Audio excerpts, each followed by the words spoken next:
You see, the truth is Murdoch has become a cancer, an arrogant cancer on our democracy. Number one, it's the sheer concentration of Murdoch's media ownership. 70% of our print readership is owned by Murdoch. That 70% share is disputed, but there's no doubt that News Corp's reach and influence is huge. In the Telegraph and Herald Sun, it has the biggest selling daily and Sunday papers in Sydney and Melbourne. In the Courier and Sunday Mail, it has the only ones in Brisbane. In the Advertiser and Sunday Mail, it has the only ones in Adelaide. And it commands similar monopolies in Hobart and Darwin. It also has a copy-sharing agreement with the only daily and Sunday papers in the West. And as Rudd points out, in my state of Queensland, which swings so many federal election outcomes, Murdoch owns virtually each and every one of the newspapers up here. That would be papers in Cairns, Townsville and the Gold Coast, just for starters. News also owns some of Australia's most popular news sites, plus around 90 local papers, and of course the Sky News network, which may not have many viewers, but is certainly watched by politicians.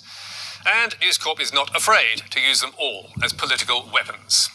The Rudd petition claims in its preamble that the Murdoch's media power is routinely used to attack opponents in business and politics by blending editorial opinion with news reporting. Australians who hold contrary views have felt intimidated into silence. These facts chill free speech and undermine public debate. Meanwhile, at election time, since it helped Kevin to power in 2007, Rudd claims News Corp has only backed one team. Over the last decade, in 18 out of the last 18 federal and state elections, Murdoch has viciously campaigned in support of one side of politics, the Liberal National Party, and viciously campaigned against the Australian Labor Party.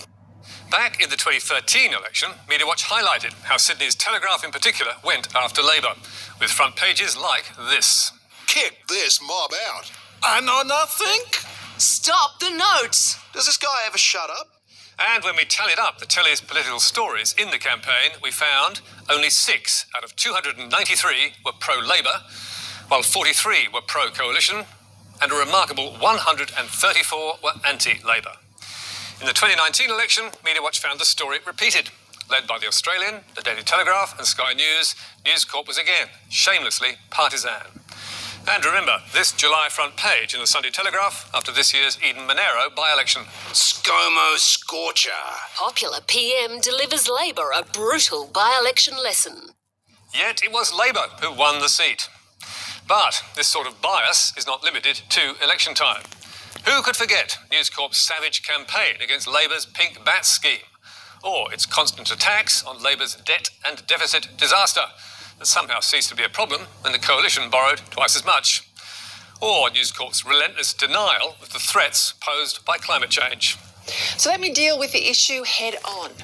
Does climate change cause these fires? No. Is that warming really bad or, on the whole, actually good? It's comments like that, perhaps, that James Murdoch had in mind when he quit the board of News Corp in August, and when he told the New York Times last week. I think at great news organisations, the mission really should be to introduce fact, to disperse doubt, not to sow doubt, to obscure fact, if you will. James's comments have not been reported in the Murdoch papers here. Meanwhile, Kevin Rudd is not the only former PM to cry alarm. Malcolm Turnbull has frequently accused News Corp of climate denialism, and in August he told Al Jazeera, "The Murdoch press runs now as a political operation. It's effectively a political party. It is ruthlessly partisan." And last week, one former Rudd government minister, who's now a paid contributor on Sky, recalled how he once raised his voice. I once famously said, newsmen were engaged in regime change. And I absolutely meant it. News Limited threw a major tantrum after the 2010 election when they couldn't get Tony out of their lawyer. In March 2013, Stephen Conroy was Labor's communications minister. And when he spoke up, what happened? The front page of News Corp's Daily Telegraph compared him to the world's most brutal dictators because he was proposing tougher press regulation.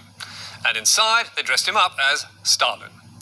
So, perhaps it's no surprise that Rudd's proposal has been met with a massive lack of enthusiasm from our current political leaders, even on the Labor side. It's a bit like complaining about the referee in a footy game. It might make you feel okay, it doesn't change the outcome or change the result. It is pretty clear that Rudd's Royal Commission into media power has little chance of getting up, and even less of bringing change. And despite more than 320,000 people signing that petition, the proposal has barely even been mentioned in the News Corp papers. Well, fancy that. Nor, remarkably, has last week's dramatic news on the Barrier Reef, which somehow also escaped the attention of News Corp's editors. A 30-year study of the Great Barrier Reef has revealed coral populations have declined by 50%.